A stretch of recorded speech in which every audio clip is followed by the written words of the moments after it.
ಶಿರ್ವಾಳದಲ್ಲಿ ನಾವು ಇದು ಮಾಡದೆ ಹೋದರೆ, ಪ್ಲಾಂಟ್ ಮಾಡದೆ ಹೋದರೆ ಇದರಿಂದ ಏನು ಉಪಯೋಗ ಆಗೋದಲ್ಲ.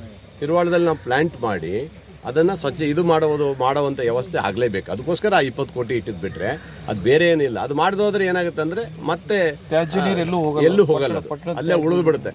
ಅದು ಮುಂದುವರೆದವಾಗಿ ಅಷ್ಟೇ ಮಾಡಿರೋದು, ನಾವು ಇನ್ನೂ ಜಾಸ್ತಿ ತೊಗೊಳ್ಳೋದಲ್ಲ. ನಾವು ಅದರದ ವ್ಯವಸ್ಥೆಯನ್ನು ಮುಂದುವರ್ಸೋಕ್ಕೋಸ್ಕರ ಅಲ್ಲೊಂದು ಏನು ಪ್ಲಾಂಟ್ ಮಾಡೋದಕ್ಕೋಸ್ಕರ ಅವೆಲ್ಲ ಮಾಡಿದ್ವಿ.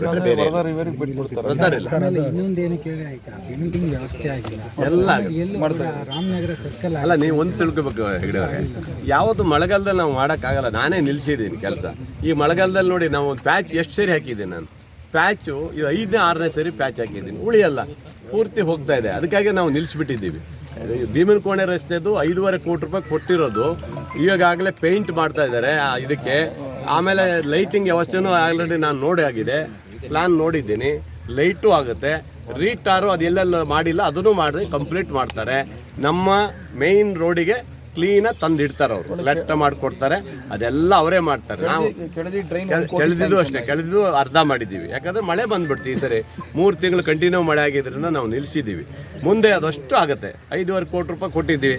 ಅದು ಏನು ಚೆಂದ ಆಗಬೇಕು ಅಷ್ಟು ಕ್ಲಿಯರ್ ಮಾಡಿಕೊಡ್ತೀನಿ. ಅದು ಅಷ್ಟೇ, ನಮ್ಮ ಕೆಳದಿ ರೋಡಿದು ಅಷ್ಟೇ. ಯಾವ್ಯಾವಕ್ಕೂ ರಾಜಿ ಆಗೋಂಥ ಪ್ರಶ್ನೆನೇ ಇಲ್ಲ. ನಾವೇ ನಿಲ್ಲಿಸಿದ್ದೀವಿ ಬೇಡ ಮಳೆಗಾಲದಲ್ಲಿ ಅಂದರೆ ಈ ಸರಿ ಏನಾಯಿತು, ಜೂನ್ 10ಕ್ಕೆ ಶುರುವಾಗ ಮಳೆ ಮೇ 18ಗೆ ಶುರುವಾಯಿತು. ನಮ್ಮ ಕೆಲಸ ಎಲ್ಲ ನಿಂತೋದು. ನಮ್ಮ ಅರ್ಧ ಕೆಲಸ ಅವತ್ತೇನಾದರೂ ನಮಗೆ 10 ಜೂನ್ ಅನ್ನೋದು 20 ದಿವಸ ಟೈಮ್ ಸಿಕ್ಬಿಟ್ಟಿದ್ರೆ, 10-15 ದಿವಸ ಟೈಮ್ ಸಿಕ್ಕಿದ್ರೆ ಈ ರಸ್ತೆಗಳೆಲ್ಲ ಮುಕ್ತ ಆಗಿಬಿಡ್ತದೆ.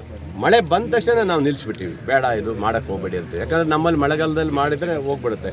ಅದರಿಂದ ನಿಲ್ಲಿಸಿದೀವಿ. ಬಿಟ್ಟರೆ ಯಾವ ರಸ್ತೆನೂ ನಾವು ಬಿಡೋದಿಲ್ಲ.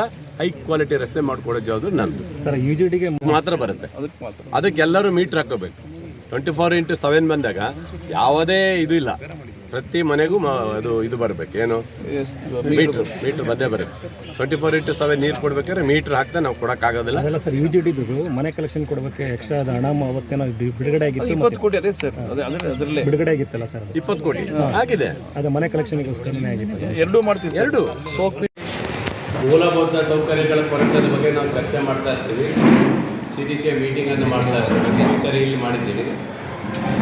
ಇಲ್ಲಿ ಹಿಂದೆ 2 ಬಿಲ್ಡಿಂಗ್ ಬೇಕು ಅಂತ ಹೇಳಿದರು, 2 ಕೊಠಡಿ ಬೇಕು ಅಂತ ಹೇಳಿದರು. ಹಿಂಭಾಗದಲ್ಲಿ ಕಟ್ತಾ ಇದ್ದಾರೆ. ಈ ಕಟ್ಟಡದ ಹಿಂಭಾಗದಲ್ಲಿ 2 ಕೊಠಡಿಯನ್ನು ಕೊಟ್ಟಿದ್ದೀನಿ, ವಿವೇಕ ಯೋಜನೆ. ಅದರಲ್ಲಿ 2 ಬಿಲ್ಡಿಂಗನ್ನು ಕೊಟ್ಟಿದ್ದೀನಿ. ಆಮೇಲೆ ಮೇಲ್ಗಡೆ ಒಂದು ರಂಗಮಂದಿರ ಥರ, ಅಂದರೆ ಸಭೆಗಳನ್ನು ಮತ್ತು ಚರ್ಚೆ ಮಾಡಲಿಕ್ಕೆ, ವಿದ್ಯಾರ್ಥಿಗಳಿಗೆ ಕಲ್ಚರಲ್ ಪ್ರೋಗ್ರಾಮ್ ಮಾಡಲಿಕ್ಕೆ ಈಗಾಗಲೇ ಮೇಲ್ಗಡೆ ಕೆಲಸ ನಡೆದಿದೆ, ಪೂರ್ತಿ ಮುಗಿದಿದೆ. ಇನ್ನೇನು ಟೈಲ್ಸ್ ಒಂದು ಹಾಕೋದಿದೆ, ಅದನ್ನು ಹಾಕ್ಬೇಕಂತ ಇವರು ಕೇಳಿದ್ದಾರೆ. ಅದರ ಜೊತೆಗೆ ಕಾಲೇಜಿನ ಸುಣ್ಣ ಬಣ್ಣ ಅಂದರೆ ಬಣ್ಣ ಮಾಡಬೇಕು ಅಂತ ಕೇಳಿದ್ರೆ, ಪೇಂಟಿಂಗ್ ಆಗಬೇಕಂತ ಕೇಳ್ತಾ ಇದ್ದಾರೆ. ಅದ್ರ ಜೊತೆಗೆ ಇಂಟರ್ಲಾಕ್ ಬೇಕು ಇಲ್ಲೊಂದಿಷ್ಟು ಅಂತ ಕೇಳ್ತಾ ಇದ್ದಾರೆ. ಈ 3 ಆದ್ಯತೆಯನ್ನು ಕೊಟ್ಟಿದ್ದಾರೆ. ವಿದ್ಯಾರ್ಥಿಗಳು 613 ವಿದ್ಯಾರ್ಥಿಗಳಿದ್ದಾರೆ ಮತ್ತು ಉತ್ತಮವಾದಂಥ ಪಾಠ ನಡೀತಾ ಇದೆ, ಏನು ತೊಂದರೆ ಇಲ್ಲ. ಹಾಗಾಗಿ ನನ್ನ ಉದ್ದೇಶ, ನಾನು ಇಡೀ ತಾಲೂಕಿನಲ್ಲಿ ಏನಂದರೆ ಶಿಕ್ಷಣಕ್ಕೆ ನಮ್ಮದು ಆದ್ಯತೆ.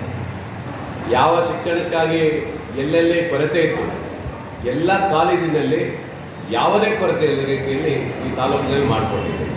ಹಾಸ್ಟೆಲ್ ಇರ್ಬೋದು, ಇಲ್ಲಿ ಇರ್ಬೋದು. ಮತ್ತು ಸುಣ್ಣ ಬಣ್ಣ ಯಾವತ್ತೂ ಆಗಿಲ್ಲ. ಭಾಳ ವರ್ಷದಿಂದ, ಒಂದು 15 ವರ್ಷ ಆಯ್ತೇನೆ ಸುಣ್ಣ ಗಿಣ್ಣ ಯಾವುದೂ ಕಾಣಲಿಲ್ಲ. ಆ ಸುಣ್ಣ ಆಗದೆ ಇರುವಂಥ ದಿವಸ ಈಗಾಗಲೇ ಮಹಿಳಾ ಕಾಲೇಜಿಗೆ ಹೊಡಿಸಿದ್ದೀನಿ, ಇಂದಿರಾ ಗಾಂಧಿ ಕಾಲೇಜಿಗಾಗಿದೆ. ಈಗ ನಮ್ಮ ಪಕ್ಕದಲ್ಲೂ ಸಹ ಈಗಾಗಲೇ ಹೈಸ್ಕೂಲಿಗೆ, ಕಾಲೇಜಿಗೆ ಮತ್ತು ಹೈಸ್ಕೂಲಿಗೂ ಸಹ ಪೂರ್ತಿ ಪೇಂಟಿಂಗ್ ಮಾಡಲಿಕ್ಕೆ ವ್ಯವಸ್ಥೆ ಮಾಡಿದ್ದೀನಿ. ಇಲ್ಲೂ ಕೇಳ್ತಾ ಇದ್ದಾರೆ, ಇಲ್ಲೂ ವ್ಯವಸ್ಥೆ ಮಾಡಿಕೊಡ್ತೀನಿ. ಮತ್ತು ಹೊಸನಗರ ಮತ್ತು ರಿಪ್ಪನ್ಪೇಟೆಯಲ್ಲೂ ಸಹ ಪೇಂಟ್ ಮಾಡಿಕೊಟ್ಟಿದ್ದೀನಿ. ನಮ್ಮ ಉದ್ದೇಶ ಅಂದರೆ ಶಾಲೆ ಒಂದು ದೇವಾಲಯ, ಕಾಲೇಜು ಒಂದು ದೇವಾಲಯ ಆಗಿರಬೇಕು ಅನ್ನೋ ಉದ್ದೇಶ. ಅದಕ್ಕೋಸ್ಕರ ಆ ಒಂದು ಕಾಲೇಜು ಬರುವಂಥ ಇವತ್ತು ಮಕ್ಕಳು ಸ್ವಲ್ಪ ಪ್ರೌಢಾವಸ್ಥೆಯಲ್ಲಿ ಇರೋದರಿಂದ ಒಳ್ಳೆ ಚೆನ್ನಾಗಿರಬೇಕು ಕಾಲೇಜುಗಳು ಅನ್ನೋದು ನಮ್ಮ ಉದ್ದೇಶ. ಹಾಗಾಗಿ ಯಾವುದೇ ಕೊರತೆ ಇಲ್ಲದ ರೀತಿಯಲ್ಲಿ ನೋಡಬೇಕಾದ್ರೆ ನೋಡಿದ್ದೀನಿ. ಇಲ್ಲಿ ಬಂದಾಗ ನಮ್ಮ ಉಪಾಧ್ಯಕ್ಷರಾದಂಥ ನಮ್ಮ ಹಿಮಂಗಲ್ ಅವರು ZPಯ ಸದಸ್ಯರಾದಂಥ ರಿಟರ್ನ್ ಆಗಿದ್ದರು ಅವರು. ಅನಂತರ ಅವರಿಗೆ ಅನುಭವ ಇದೆ ಮತ್ತು ಒಳ್ಳೆಯ ಇವರಿದ್ದಾರೆ, ಅವ್ರನ್ನೇ ಉಪಾಧ್ಯಕ್ಷರು ಮಾಡಿದ್ವಿ. ಒಂದು ನಮ್ಮ ತ್ಯಾಗಮೂರ್ತಿ ಲಾಯರ್ ಇದ್ದಾರೆ, ಎಲ್ಲ ನಮ್ಮ ಸದಸ್ಯರು ತುಂಬ ಆ್ಯಕ್ಟಿವ್ ಆಗಿದ್ದಾರೆ. ಹಾಗಾಗಿ ಒಳ್ಳೆಯ ರೀತಿಯಲ್ಲಿ ಕಾಲೇಜನ್ನು ನಡೆಸ್ಕೊಂಡು ಹೋಗ್ತಾ ಇದ್ದಾರೆ ಅಷ್ಟೇ. ನಾವು ಏನು ಕೊರತೆಯಲ್ಲೇ ಕೊಡುವಂಥ ಕೆಲಸ ನಾವು ಮಾಡ್ತಾಯಿದ್ದೀವಿ. ಮತ್ತು ಪ್ರಿನ್ಸಿಪಾಲ್ರು ಒಳ್ಳೆಯರಿದ್ದಾರೆ, ಇವರೆಲ್ಲ ಸೇರಿ ಒಳ್ಳೆ ಟೀಚಿಂಗ್ ಚೆನ್ನಾಗಿ ಮಾಡ್ತಾ ಇದ್ದಾರೆ. ಯಾವುದು ಕೊರತೆ ಇದೆ ಅಂತ ಮಾಡೋ ರೀತಿಯಲ್ಲಿ ನಾವು ಕೊಟ್ಟಿದ್ದೀನಿ. ಮತ್ತು ಇದು ನನಗೆ ತೃಪ್ತಿ ಆಗಬೇಕು. ನನಗೆ ತೃಪ್ತಿ ಆಗಿಲ್ಲ ಅಂದರೆ ನನಗೆ ಸಿಟ್ಟು ಬರುತ್ತೆ. ಮಕ್ಕಳ ವಿಚಾರದಲ್ಲಿ ಯಾವುದೇ ಶಿಕ್ಷಕ ಪಾಠ ಗೀಟ ಮಾಡಿಲ್ಲ, ಅದು ತೊಂದರೆ ಆದರೆ ನಾನಂತೂ ಸುಮ್ಮನಿರೋದಿಲ್ಲ. ನನ್ನ ಉದ್ದೇಶ, ನಾವು ಓದಲಿಕ್ಕಾಗಲಿಲ್ಲ, ನಾನು PUCಗೆ ಬಿಟ್ಬಿಟ್ಟೆ. ನನಗೆ ಓದಲಿಕ್ಕಾಗಲಿಲ್ಲ. ಆ ಕಾಲದಲ್ಲಿ ಹೇಳಿದ್ನಲ್ಲ, ಯಾವುದು ಈ ಜೂನಿಯರ್ ಕಾಲೇಜಲ್ಲಿ ದೊಡ್ಡಿ ಅಂತ ಇದ್ದು ಹೊಡೆದಾಟ ದೊಂಬಿಯಾಗಿ ನಾನು ಆ ಕಾಲೇಜಲ್ಲಿ ಅರ್ಧದಲ್ಲೇ ಮುಕ್ತಾಯ ಮಾಡಿ ಹೋಗ್ಬಿಟ್ಟೆ. ನಾನು ಆ ಪರಿಸ್ಥಿತಿ ನಮ್ಮ ಈ ನನ್ನ ತಾಲೂಕಿನ ಮಕ್ಕಳಿಗೆ ಬರ್ಬೋದು ಅನ್ನೋದೇ ನನ್ನ ಉದ್ದೇಶ. ಅದಕ್ಕಾಗಿ ನಾನು ಇವತ್ತು ಆ ಪಕ್ಕದ ಕಾಲೇಜಿಗೆ ಎಲ್ಲ ರೀತಿಯ ವ್ಯವಸ್ಥೆ ಮಾಡ್ತಾ ಇದ್ದೀನಿ. ಅವರಿಗೆ ಶೌಚಾಲಯ, ಹೈಟೆಕ್ ಶೌಚಾಲಯ, ಆಮೇಲೆ ಕೊಠಡಿಗಳನ್ನು ಬೇಕು ಅಂತ ಹೇಳಿದ್ರು ಕೊಠಡಿಗಳನ್ನು ಕೊಟ್ಟಿದ್ದೀನಿ. ಈಗ ನೆಕ್ಸ್ಟು ಅವರ ಸುವರ್ಣ ಮಹೋತ್ಸವ ಏನೋ ಮಾಡಲಿಕ್ಕೆ ಅದಕ್ಕೆ ಸಂಪೂರ್ಣ ವ್ಯವಸ್ಥೆ ಮಾಡ್ತಾಯಿದ್ದೀವಿ. ಸಂಪೂರ್ಣ ವ್ಯವಸ್ಥೆ ಆಗಬೇಕು. ಒಂದು ರಂಗಮಂದಿರ ಕೇಂದ್ರ ಕೊಟ್ಟಿದ್ದಾರೆ. ಮತ್ತು ವಿದ್ಯಾರ್ಥಿಗಳು ಸ್ಪೋರ್ಟ್ಸ್ ಆದಾಗ ಇಲ್ಲಿ ಯಾವುದೇ ಮಕ್ಕಳಿಗೆ ಡ್ರೆಸ್ ಚೇಂಜ್ ಮಾಡೋಕ್ಕೆ ಮತ್ತು ಇಲ್ಲಿ ಏನಾದರೂ ಕಾರ್ಯಕ್ರಮ ಮಾಡೋಕ್ಕೆ ಯಾವುದೇ ಒಂದು ರಂಗಮಂದಿರ ಇರಲಿಲ್ಲ. ಅಲ್ಲಿ 40 ಲಕ್ಷ ರೂಪಾಯಿ ರಂಗಮಂದಿರ ಎದುರುಗಡೆ ಕೊಟ್ಟಿದ್ದೀನಿ. ಈಗ ಆಗ್ತಾಯಿದೆ, ಶುರು ಮಾಡ್ತೀವಿ. ಈಗ ಆ 40 ಲಕ್ಷದಲ್ಲಿ 2 ಡ್ರೆಸ್ಸಿಂಗ್ ರೂಮ್ ಬರುತ್ತೆ. ಆಚೆಗೆ ಡ್ರೆಸ್ಸಿಂಗ್ ರೂಮು, ಆಮೇಲೆ ಶೌಚಾಲಯ ಆ ಮಕ್ಕಳಿಗೆ, ಅಂದರೆ ತಾಲೂಕು ಲೆವೆಲ್ ಸ್ಪೋರ್ಟ್ಸ್ ನಡಿಬೇಕಾದ್ರೆ ಆ ಮಕ್ಕಳಿಗೆ ಶೌಚಾಲಯ ಅದನ್ನು ಸಹ ರೆಡಿ ಮಾಡಿಕೊಡ್ತಾ ಇದ್ದೀನಿ. ಅದು ಸದ್ಯದಲ್ಲೇ ಪೂಜೆಯನ್ನು ನೆರವೇರಿಸ್ಕೊಡ್ತಾ ಇದ್ದೀನಿ. ಹಾಗಾಗಿ ಯಾವುದೇ ಮಕ್ಕಳಿಗೆ ತೊಂದರೆ ಆಗೋ ರೀತಿಯಲ್ಲಿ ನೋಡ್ಕೊಳ್ಳೋ ಜವಾಬ್ದಾರಿ ನಮ್ಮದಾಗಿದೆ. ಖಂಡಿತ ರಾಜ್ಯ ಸರ್ಕಾರದ ಯೋಜನೆಗಳು ಏನಿದೆ ಅವೆಲ್ಲವನ್ನು ಬಿಡುಗಡೆ ಮಾಡಿಕೊಟ್ಟಿದ್ದೀವಿ. ಒಳ್ಳೆ ಕಾಲೇಜ್ ಆಗಬೇಕು, ಒಳ್ಳೆ ಉದ್ದೇಶ. ಜೂನಿಯರ್ ಕಾಲೇಜು ಹಿಂದೆ ನೋಡಬೇಕಾಯ್ತಲ್ಲ, ದೊಡ್ಡಿ ಅಂತೇಳಿ 150, 200, 300 ಜನ ಇದ್ದರು. ಈಗ 2300 ಜನ ಓದ್ತಾ ಇದ್ದಾರೆ. ಇಡೀ ರಾಜ್ಯದಲ್ಲಿ ನಂಬರ್ 1 ಹೆಸರಿದೆ. ಅಂದರೆ ಆ ರೀತಿ ತರಬೇಕನ್ನೋದು ನಮ್ಮ ಉದ್ದೇಶ ಅಷ್ಟೇ. ಹಾಗೆ ತಂದಿದ್ದೀವಿ. ಅದೇ ಥರ ಆರೋಗ್ಯ ಮತ್ತು ಶಿಕ್ಷಣ ಇವು ಭಾಳ ನನಗೆ ಪ್ರಮುಖವಾದಂಥ ಘಟ್ಟ. ಇಷ್ಟಕ್ಕೂ ನಾವು ವ್ಯವಸ್ಥೆ ಮಾಡಿದ್ದೀರಿ.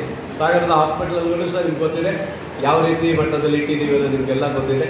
ಅದು ಸಹ ನಮ್ಮ ಜಿಲ್ಲೆಯಲ್ಲೇ ನಂಬರ್ 1 ಹಾಸ್ಪಿಟಲ್ ಆಗಿದೆ ಇವತ್ತು. ಅದರಿಂದ ಈ ರೀತಿಯ ಜನರಿಗೆ, ಬಡವರಿಗೆ ಸಿಗುವಂಥ ಸೌಲಭ್ಯಗಳನ್ನು ಹೆಚ್ಚು ಕೊಡಬೇಕನ್ನೋದು ನಮ್ಮ ಉದ್ದೇಶ.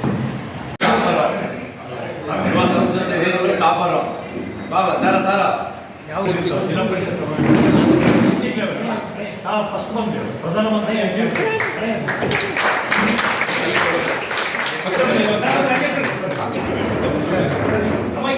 ಸರ್